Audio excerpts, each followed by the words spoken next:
The young widow and the wolf at the door.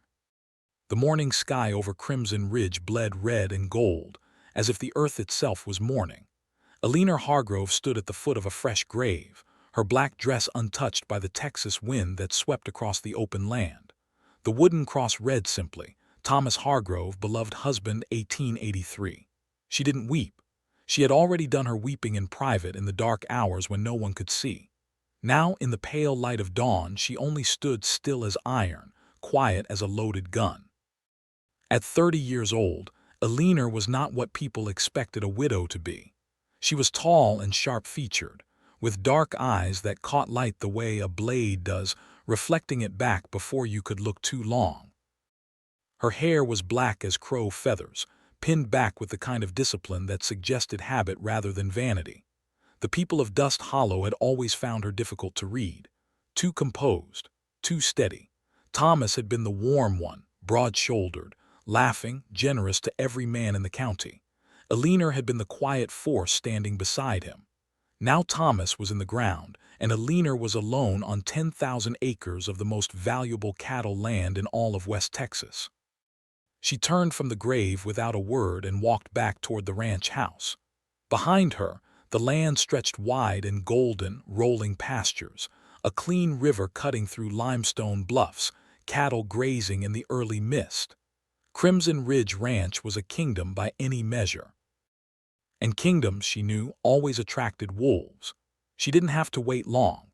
By mid-morning, 6 riders appeared on the southern road, raising a slow column of dust. They rode with the lazy confidence of men who expected no resistance, hats tilted, rifles resting across saddles, silver badges of no official authority pinned to their chests. These were the branded men, the private enforcement arm of Colonel Silas Vane, the wealthiest and most feared man between San Antonio and El Paso. Every rancher within 40 miles had already sold to Vane, some willingly, most under the particular pressure that came from burned barns and missing livestock, and the occasional disappearance of a stubborn husband. Thomas Hargrove had been stubborn. The 6 men dismounted at the front gate of the ranch house. Their leader, a broad, scarred man named Decker, pushed his hat back and called out toward the porch with a grin built entirely from cruelty. "Mrs. Hargrove, Colonel Vane sends his deepest condolences on your loss, ma'am. He also wanted me to deliver a very generous offer for this property, seeing as how you're alone now, and this is an awful lot of land for one woman to manage." The porch was empty. Decker exchanged an amused glance with the man beside him. He stepped forward, hand moving lazily toward the document folded in his coat pocket.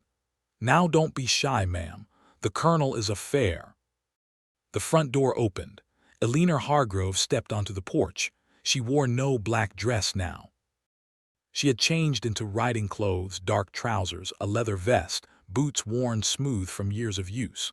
Her dark hair was loose around her shoulders, and in each hand, held low and easy at her sides, were 2 revolvers with ivory handles that caught the morning light like polished bone.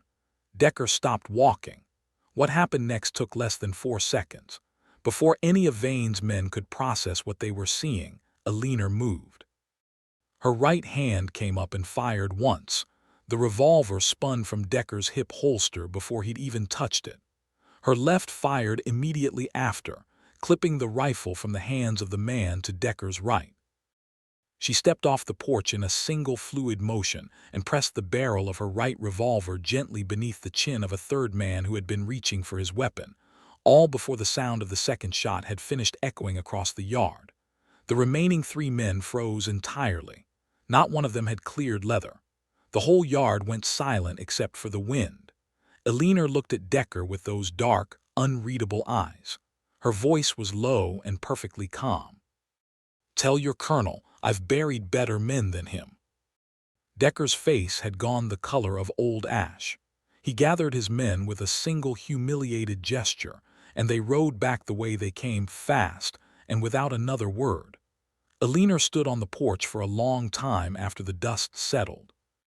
She looked down at the ivory-handled revolvers in her hands. She had not held them in 6 years. They felt disturbingly natural. She put them away. That night, a folded note appeared beneath the front door, unsigned. She read it by lamplight, her face unmoving. 20 guns, 1 week. Vane is done being patient.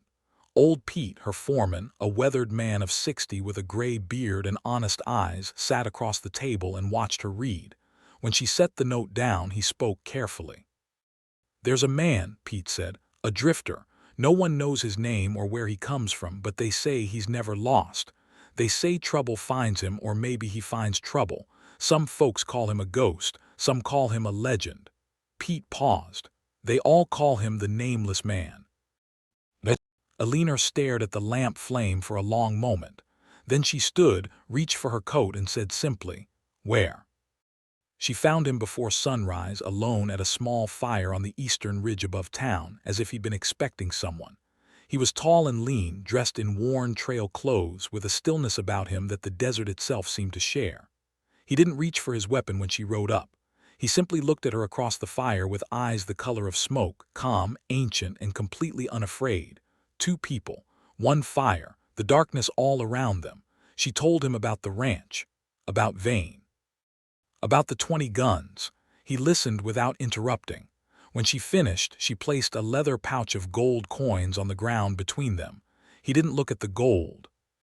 He looked at her, steady and searching, the way a man looks when he's deciding whether to trust something dangerous. Then he spoke for the first time. His voice was low and unhurried, like distant thunder. "I'll need to know the whole truth first."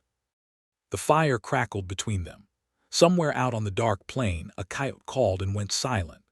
Eleanor Hargrove met his smoke-gray eyes, and for the first time in longer than she could remember, felt something shift beneath her careful composure, something small and unexpected and quietly dangerously alive. The truth, Eleanor had learned long ago, was a weapon. And like any weapon, it had to be handled carefully, pointed in the right direction, or it would wound the wrong person. She told him everything. They sat across the fire on the eastern ridge as the sky behind them slowly turned from black to deep blue, and Eleanor Hargrove, the composed, unreadable widow of Crimson Ridge, spoke for the first time in years about the woman she used to be. Not the rancher's wife, not the grieving widow, the other one, the one she had buried even deeper than Thomas. "They called me La Sombra," she said quietly. "The shadow." The Nameless Man did not react. He simply watched her, smoke-gray eyes steady over the low fire. She had been 19 when she first rode with the Rays Company, a band of border outlaws who operated less like criminals and more like justice, targeting corrupt landowners and crooked lawmen across the Rio Grande territory. She had not been recruited. She had walked into their camp alone, placed a stolen ledger of evidence against a murderous sheriff on their table, and asked to join.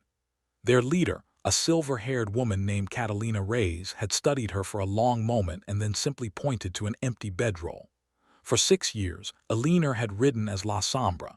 She had been the ghost of the operation, the one who moved unseen, who fired from impossible angles, who left no trace. She had never killed an innocent man. That line she had drawn in stone, and she had never crossed it. Then she met Thomas Hargrove, honest, warm, and completely without pretense. She had retired her revolvers, buried her name, and chosen a quieter life. For 4 years it had been enough. It had been everything. Until someone put a bullet in Thomas and left him in the south pasture like a discarded thing. When she finished speaking, the fire had burned low. She watched the Nameless Man's face for judgment and found none there. He was quiet for a long moment, then said simply, "You didn't bury La Sombra. You just made her wait." Eleanor looked at him sharply. Something about the precision of those words unsettled her. He stood, looked once toward the direction of Crimson Ridge, and said, "Show me the land." He was extraordinary. There was no more honest word for it. Over the following days, the Nameless Man moved through Crimson Ridge Ranch like something that belonged to a different category of human being entirely. He mapped every inch of the property in a single afternoon, the fence lines, the blind ridges, the dry creek beds where men could approach unseen. He set tripwire signals along the southern approaches and repositioned the ranch hands at defensive points that, old Pete admitted quietly, he never would have thought of himself. His shooting was beyond skill. It was something else. On the second morning, one of the younger ranch hands, a proud boy named Callum, challenged him to a contest, half joking, setting up 6 tin cans along the fence post. The nameless man drew, fired 6 times without apparent haste, and sat back down before the last can had finished spinning in the dirt. But it was not the speed that silenced everyone. It was that he had fired with his eyes turned slightly away, as if the cans were a minor distraction. Callum did not challenge him again. There were other things, stranger things. On the third night he stopped walking across the yard and stood perfectly still for nearly 30 seconds. Then he said, without turning, 3 men on the north ridge, testing the perimeter. He was right. The ranch hands who rode out found boot prints and a discarded cigarette still warm. Old Pete watched the nameless man with an expression that sat uncomfortably between admiration and unease. That night, by the bunkhouse, he told Eleanor what he had heard from other men in other towns, that the nameless man had once walked away from a building collapse that killed 4 others, that he had been shot twice in separate incidents and recovered within days from wounds that should have been fatal, that some men believed he had made a trade, his name, his history, his ordinary humanity, in exchange for something that couldn't be taught or measured. Eleanor listened without comment. She was not a woman who believed easily in the supernatural, but she had watched him fire that morning, and she had no rational explanation to offer. What she had not expected was the silence between them, the comfortable kind, rare and specific, the kind that only existed between people who had both seen too much of the world's violence to pretend otherwise. At night, after the ranch hands retired, they sometimes sat on the porch without speaking for long stretches. He would clean his revolver. She would study the land maps. Occasionally, one of them would say something small and honest, and the other would receive it without ceremony. He fixed her rifle on the 4th day without being asked, adjusted the rear sight with a quiet precision that improved her accuracy by 20 yards. She left hot coffee outside his door each morning without acknowledgement or expectation. Neither of them commented on any of it. On the 5th evening, she asked carefully, "Where did you come from before all this?" He considered the question with his usual unhurried patience. Then, "Somewhere I can't go back to." She understood that answer completely. She gave him the same one in return, without words, with only the slight nod of someone who has drawn the same boundary around the same wound. It was, in its own quiet way, the most honest conversation she'd had in years. The betrayal came on the 6th night. She found the evidence by accident, a folded letter tucked beneath the floorboard of the feed store, fallen partially visible through a gap in the wood. She almost left it. Something made her reach down. It was addressed to Colonel Sela's Vane. The handwriting was slow and careful, the handwriting of a man who had not written much in his life but had written this letter with great deliberate care. It was signed, Pete. The letter described the ranch's defensive positions in precise detail, the placement of the ranch hands, the tripwire locations, the nameless man's habits and schedule, and at the bottom, underlined twice, "I put the powder in his coffee this morning. By tomorrow he won't be a problem." Eleanor's hands were completely still as she read it. Then she ran. She found him collapsed against the water trough behind the barn, conscious, barely, one hand pressed against the ground as if relearning where the earth was. His face was pale and drawn tight with pain, but his eyes, when they found hers, were still smoke-gray and present. "Poison," he said. His voice was rough but controlled. "I tasted it. Didn't drink enough to—" He stopped, steadied himself. She knelt beside him and said nothing for a moment because there were no words that matched the particular fury moving through her chest. Then she stood, turned, and walked back toward the ranch house with the letter in her hand and both revolvers on her hips. Old Pete was sitting at the kitchen table when she entered. He looked up and read her face in a single glance. His expression collapsed not into defiance but into something worse. Shame. "Ellie. Don't." The word landed like a stone dropped into still water. She placed the letter on the table between them. He looked at it and said nothing. "How long?" she asked. He closed his eyes. "Since before Thomas died." The silence that followed was the heaviest kind, the silence of a trust that had existed for years, shattering completely and permanently. Pete stood slowly, and something shifted in his expression, desperation edging out shame. His hand moved toward his holster. The shot came from the doorway, not a killing shot, a single, precise round that struck the revolver from Pete's hand before his fingers had fully closed around it, sending it skidding across the floorboards.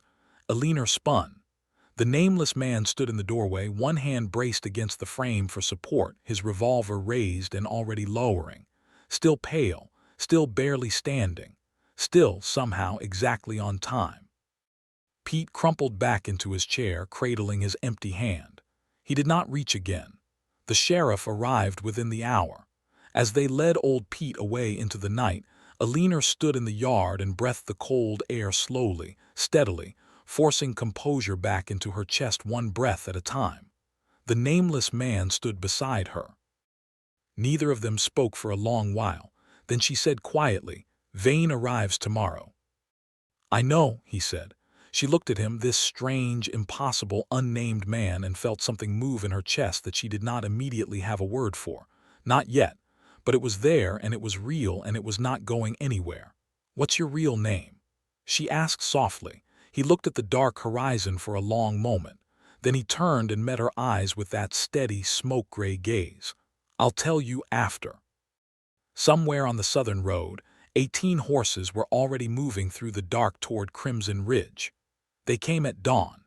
18 riders materialized from the pale morning mist like shadows given form, moving in a slow, deliberate line along the southern road toward Crimson Ridge. Colonel Silas Vane rode at their center, a heavy, gray-mustached man in an expensive coat, sitting his horse with the particular arrogance of someone who had never personally lost anything. His hired guns flanked him on both sides, hard-faced men with cold eyes and loaded weapons, the kind of men who asked no questions because they preferred not to know the answers. They stopped at the ranch gate. Vane looked at what was waiting for him and felt, for the first time in many years, a small and unfamiliar movement in his chest that he eventually recognized as uncertainty. Eleanor Hargrove stood at the center of the gate. Both ivory-handled revolvers were on her hips. Her dark hair was loose. Her dark eyes were fixed on Vane with an expression of absolute, undecorated calm. Beside her stood the nameless man, tall, still, dressed in the same worn trail clothes, one hand resting loosely near his weapon. Behind them, arranged across the fence line and the roof of the ranch house and the upper windows of the barn, were every remaining ranch hand of Crimson Ridge, 12 men, armed and positioned with a precision that Vane's military eye recognized and did not like. Vane steadied himself and called out across the yard, "Last chance, Mrs. Hargrove. Sign the deed. Walk away. Nobody needs to get hurt today."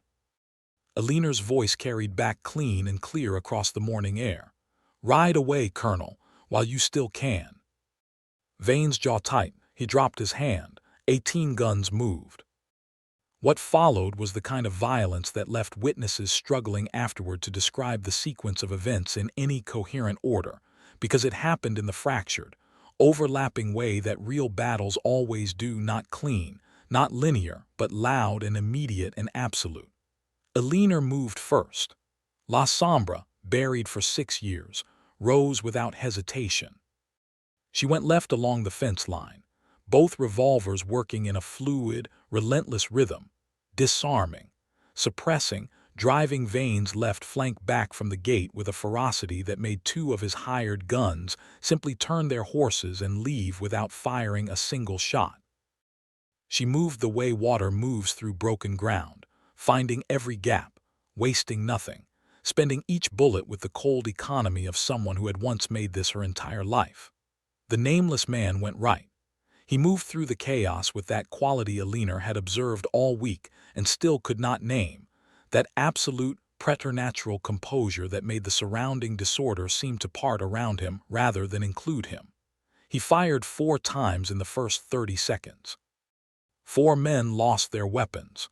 Not one of them was seriously wounded. He was not interested in killing. He was interested in ending things. The The ranch hands held the perimeter with a steadiness that came directly from the week of preparation, every man in the right position, every angle covered. Vane's hired guns, encountering organized resistance where they had expected a simple frightened ranch, began to fracture. 2 surrendered at the fence line. 3 more retreated down the southern road at speed. Within 4 minutes, 14 of Vane's 18 men were disarmed, retreating, or face down in the dirt with their hands raised. That left Vane himself. He was faster than Eleanor expected for a heavy man. He came off his horse from the left side, used the animal as cover, and was behind Eleanor with his revolver pressed to her ribs before she had fully registered his movement. Her own weapons were pointed outward, useless at this angle. "Drop them," Vane said quietly, directly beside her ear. The arrogance was gone from his voice now, replaced with something colder and more dangerous, the sound of a man with nothing left to negotiate with. Both of them, now. Eleanor lowered the ivory revolver slowly to the ground. Vane looked up across the yard to where the Nameless Man stood 30 yards away, revolver raised, expression unchanged. "You can't take this shot," Vane said, almost conversationally. "Not without hitting her. I've seen good men try worse angles and fail." He paused. "Put it down." The Nameless Man looked at Eleanor. She looked back at him. And in that single-held moment, across 30 yards of morning air and gunsmoke and everything that had passed between them in one extraordinary week, she gave him the smallest nod. Not of resignation, of trust. Complete and absolute trust, freely given, the kind that cannot be manufactured or borrowed. He closed his eyes. One breath. The shot broke the morning silence like a bell strike, clean, singular, and precise beyond any reasonable explanation. Vane's revolver left his hand with a force that spun him sideways, the weapon landing 10 feet away in the dust. He clutched his empty, stinging hand and looked down at it with an expression of pure disbelief. Not a scratch on Eleanor. Not a hair disturbed. Vane collapsed to his knees in the dirt. It was over. The sheriff of Dust Hollow arrived within the hour, and for once in recent memory, he arrived without Colonel Vane's instructions in his pocket. Vane was taken in irons, his land empire already unraveling behind him, deeds examined, coerced signatures challenged, properties returned. The ranchers of the county began, slowly and then all at once, to reclaim what had been taken from them. Crimson Ridge stood, unbroken, unbowed, entirely itself. The townspeople of Dust Hollow, who had whispered about the quiet widow for years, whispered differently now. Some had witnessed the battle, others heard it from those who had. The story moved through the county the way true stories do, growing at the edges, precise at the center. They spoke of the young widow who fought like a legend, and beside her name, always, the name no one yet knew. That evening, Eleanor sat on the porch steps as the sun descended behind the limestone bluffs and painted Crimson Ridge in deep amber and rose. The land was quiet in the particular way it gets after violence, grateful, exhausted, clean. She had washed the gunsmoke from her hands. The ivory revolvers were inside on the table, and she already knew they would not stay there. They would go above the fireplace. Retired, finally and permanently. She heard his boots on the porch behind her. He sat down beside her on the step, close enough that their shoulders nearly touched, far enough to honor the space she had always maintained around herself. He looked out at the land with those smoke-gray eyes, and for a while neither of them said anything, because neither of them needed to. Then Eleanor said quietly, without turning, "You promised me a name." He was still for a long moment. She could feel him deciding something, not whether to trust her, she understood, but whether to trust himself. Whether the man he had been before the wandering and the silence and the accumulated weight of years without an identity was still someone worth returning to. Then he said it. Ethan. A pause. Ethan Cole. Another pause, smaller. "I buried that name a long time ago. Felt like it belonged to someone I couldn't find anymore." He turned and looked at her directly, smoke-gray eyes open in a way she had not seen before, unguarded and unhurried. "I think it's time to dig it up." Eleanor looked back at him for a long, quiet moment. Then she said, "Hello, Ethan Cole." Something moved across his face, something warm and unfamiliar and long overdue. Not quite a smile yet. The beginning of one. "Hello, Eleanor Hargrove," he said. They were married the following spring. The wedding was small and unhurried, held at Crimson Ridge on a bright April morning with the bluebonnets just opening across the pastures and the limestone bluffs catching the early light. Eleanor wore a simple ivory dress that matched nothing and suited her entirely. Ethan wore a clean dark suit that fit him as if he had always intended, somewhere beneath everything, to need one eventually. Above the fireplace behind them, mounted on polished oak, the two ivory-handled revolvers rested in permanent retirement, not hidden, not forgotten, but finished. A history displayed with honesty rather than shame. Callum, the young ranch hand, read something short and sincere. The new foreman, an honest, steady woman named Rosa who had ridden for Crimson Ridge for 3 years, stood beside Eleanor as her witness. There were no grand speeches. There was good food, good weather, and laughter that came easily and meant something. When the small gathering had drifted out toward the pastures in the afternoon light, Eleanor and Ethan stood alone on the porch for a moment.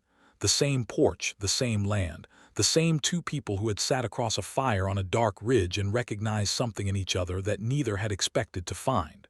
She looked at him. He looked at her. The wind moved across the grass in long, golden waves. "Any regrets?" she asked. Ethan Cole, named, present, entirely and finally himself, looked out at Crimson Ridge in the afternoon light, at the land, at the life assembled quietly and honestly around him. Then he looked at the woman beside him who had faced 20 guns without flinching and trusted him with a single nod across 30 yards of smoke and chaos. "Not one," he said. She took his hand. They rode out together across the open land as the sun moved west, two people who had carried their histories like weapons for too long, riding now with open hands and forward eyes, into something neither of them had a name for yet. They didn't need one. They were already home.